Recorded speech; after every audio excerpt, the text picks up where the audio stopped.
Hey everyone, I'm back with another video. I'll be sublimating on another pillow. I have all of these designs, which I have gotten from Etsy. And we're going to put 9 on one side and 1 on one side. So I'm going to take this design, and instead of it being squared off, I'm going to take and round it off with my scissors a little bit. This keeps it from having that block look. So you go in, do like zigzag.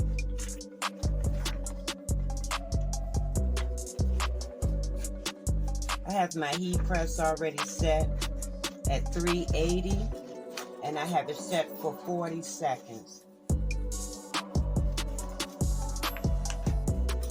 Zigzag this out. So we won't have a squared off look. And I got my trash can already set up for it. I've already put some butcher paper in here because you don't want it to bleed all the way out. But another important thing when working with these pillows, it has a zipper. You don't want your zipper to be on your press because I always take and move mine off the press. So then we got this right here. I'm going to take the moisture out for a few seconds.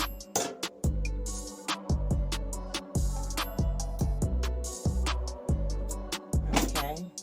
And now I have to find my Teflon sheet because I always want to put a Teflon sheet over top after I put some butcher paper. So now we're going to put our design right down where the butcher paper is on the inside. So I'm going to fill around. There we go. Smooth that back out. And we're going to take our lint roller. I did remember to bring my lint roller. Can't tell you if I don't do it myself. So I have my lint roller. Once I can take off my tape.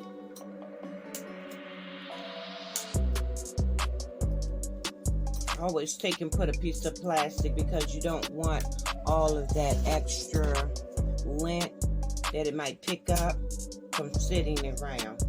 So we're going to take this off, this tape off.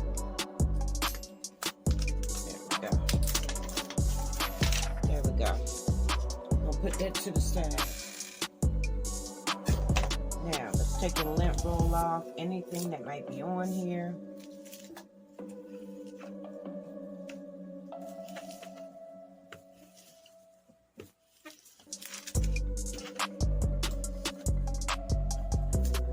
Gonna sit this to the side. Now I will be back once I set up everything. Okay, now we're back. Take the Teflon sheet off. Always be careful because it be hot. Sometimes smoking hot. Okay, we're gonna check our butcher paper. Nothing came up on it. We're going to lift up our actual design paper. Put that in the trash. And here's the first design, sublimated one to the front. Give me a minute. I'm going to switch around and bring up our designs that we're going to put on the back because it's 9 squares.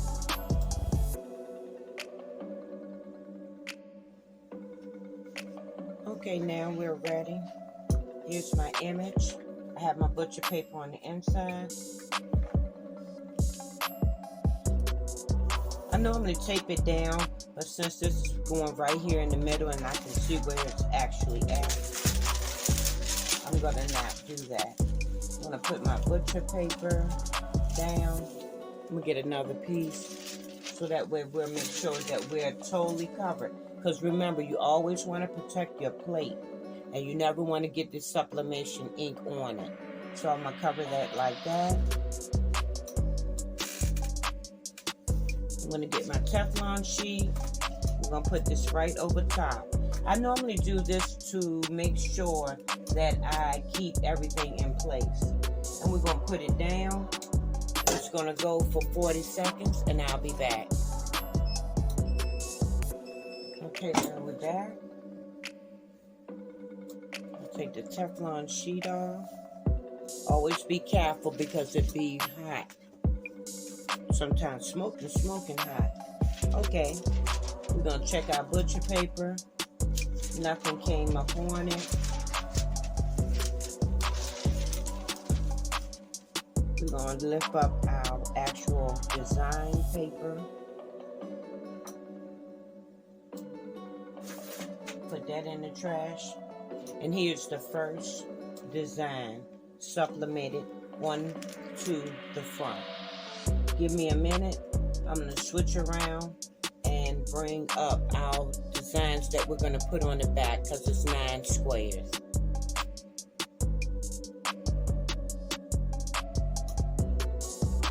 Okay, I'm back. I have the 9 designs that we're gonna put on the other side. So I'm just going around, and like I was telling you before, you don't want to have that boxed look. So I'm just going around, cutting some out from the squares shape of the paper.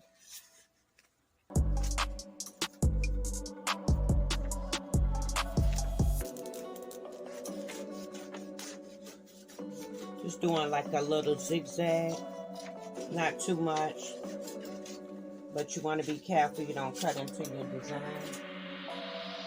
I'm just going around.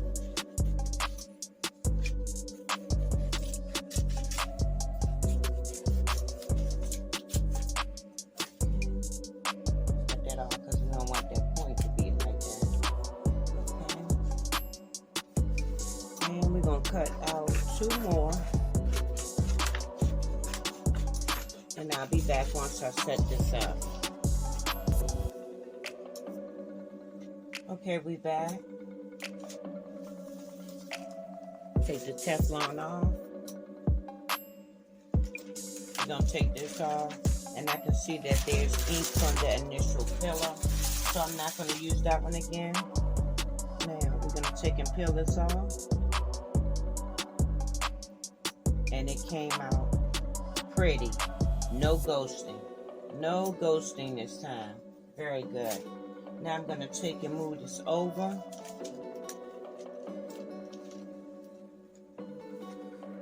Making sure I didn't mess up my bottom. Okay, cool.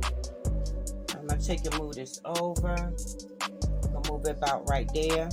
I'm going to put the 2 more down. Put this one right here like this.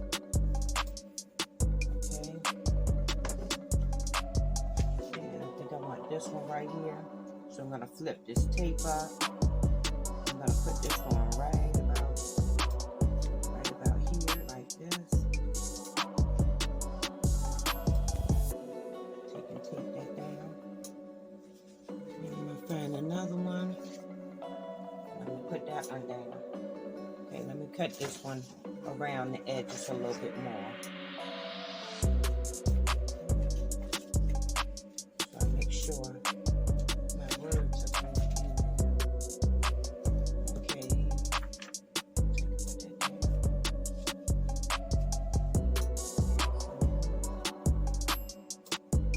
Just making sure I'm lining it out pretty good.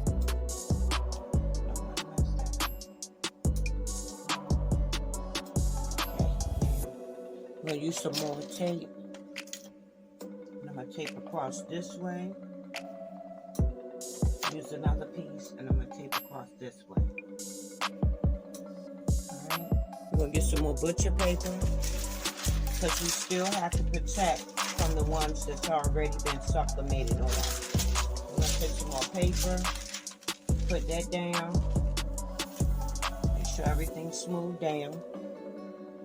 Teflon sheet right back on top of it. And we're going to go for 40 more seconds. And if y'all wonder why I'm not Ashley Gang today, please go to Strength Within page and you will see the wonderful products that she has. And my hands feel so soft, I cannot stop saying that. Like I said, Strength from Within. Check out her YouTube page, and you will see why my hands are not ashy today. I'll be right back when it stops. Okay, don't know how much my camera picked up, but my other camera died. What I did was I lined up to make sure that I cut all the pieces off. Like I was saying, you want to make sure that you have everything guided, wherein your sublimated pieces are connected and put down properly. This one want to slip off. I'm going to put another piece of tape in. Then I put down my butcher paper, making sure everything was covered, and also my Teflon sheet. We're going to go for 40 seconds, and I will be back. Okay, we'll stop, lift up. Always remember that this is real hot, so you have to be careful with your press. I'm going to take our Teflon sheet off, and I can see we have some type of ink right here. So I'm definitely not going to use this one again. Let's take and throw that away in our trash.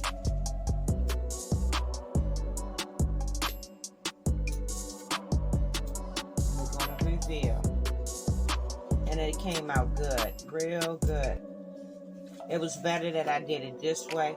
Now, if you have a bigger heat press, this is a 15 by 15. If you have a bigger heat press, then you could probably put this whole entire pillow on. But I wanted to be safe than sorry this time and make sure that my design was getting the proper pressure that it needed. So we're going to move this one over. We're going to work on these two. Remember what I said, you do not want to put your zipper on there. We'll lint roll this.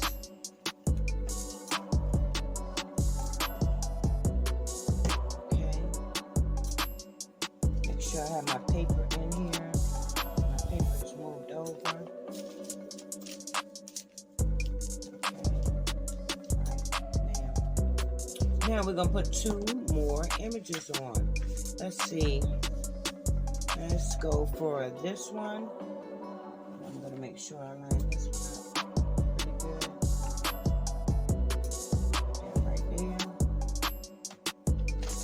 And if you want to know, I did take measurements before I actually printed these on my printer that has Sublimation ink in it. You don't want to use the regular ink because it is not going to show up on this. You always want to use Sublimation ink.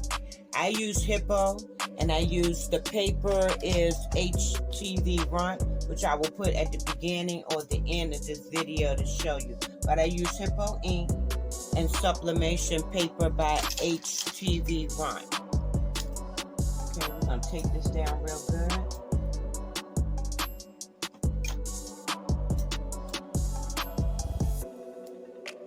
Trying to see, I think we can do, no, we're going to do the top by itself. No, I think I can do one right here. Making sure I don't put the zipper in here. Put this up some. And we're going to put one more right here. I think I want. Okay. Don't know how much my camera picked up, but my other camera died. What I did was I lined up to make sure that I cut all the pieces off. Like I was saying, you want to make sure that you have everything guided, wherein your sublimated pieces are connected and put down properly. This one want to slip off. I'll put another piece of tape in it.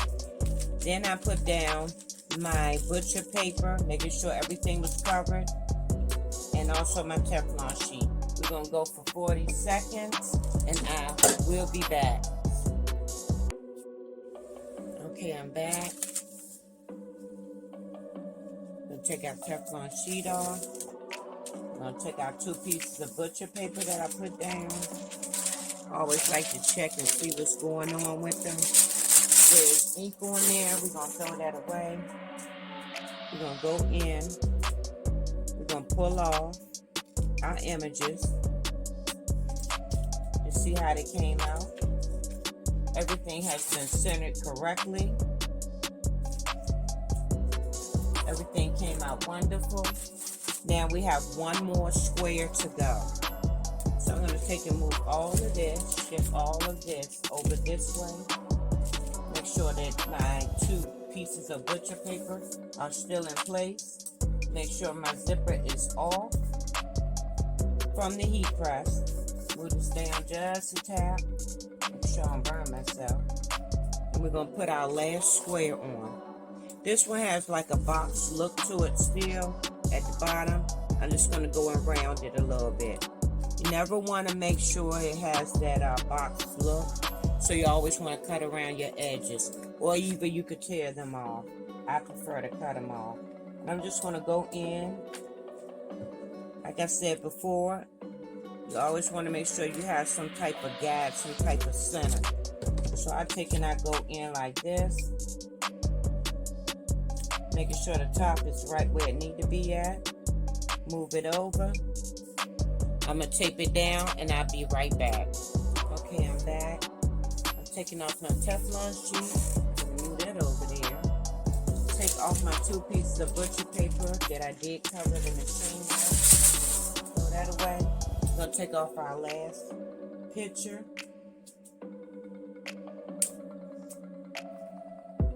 And that came out beautiful. I'm going to take out this paper off the heat press now. Take out our center paper.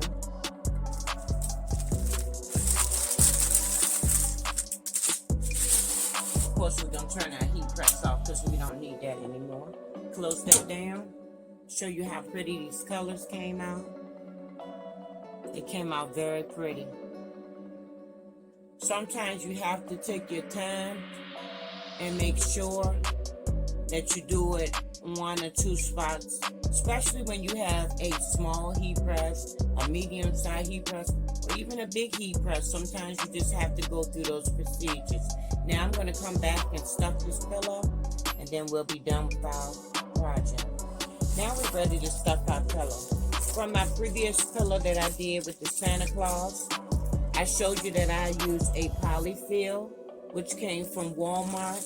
And on the back of it, I was saying and stating to you that they do have patterns for a lot of people that do sew. Also, make sure if you are allergic to a lot of items that you're getting the ones that are hypoallergenic. And what I'm basically going to do is just fill this pillow up. I have my pillowcase right here. We have opened it up. Let me turn this around a little bit more so you can see. Okay, what am I stuck on? There we go. Now, here go the pillowcase, and we're just going to take and fill it up. So I'm going to take my polyfill and put it right here. I'll take the pillowcase and put it right there. Make sure you can see it real good. Okay.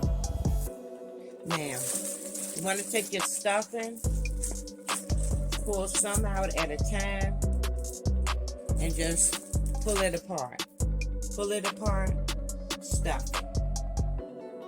When you stuff a pillow, always make sure you go down in your corners so that you won't have any lumps or bumps or missing spaces.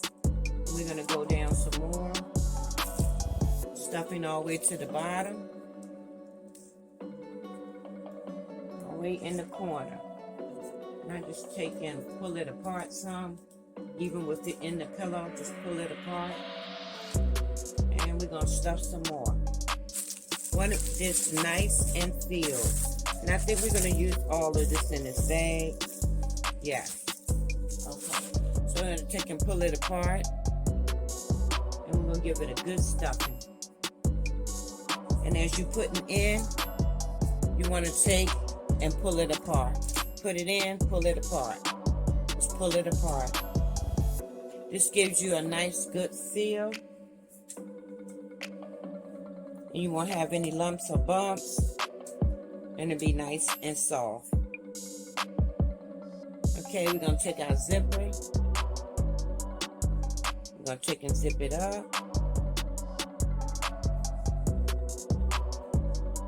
Okay, now, what you left with is a nice, cushiony, soft pillow. And that go how the pillow came out. Have all my ladies on it, as you can see, and one on the back. Thank y'all so much for tuning in again. I want to thank all of my subscribers, all the people that hit the like button, and I'll see you again. And as I always say, remember to be safe in these YouTube streets. Bye.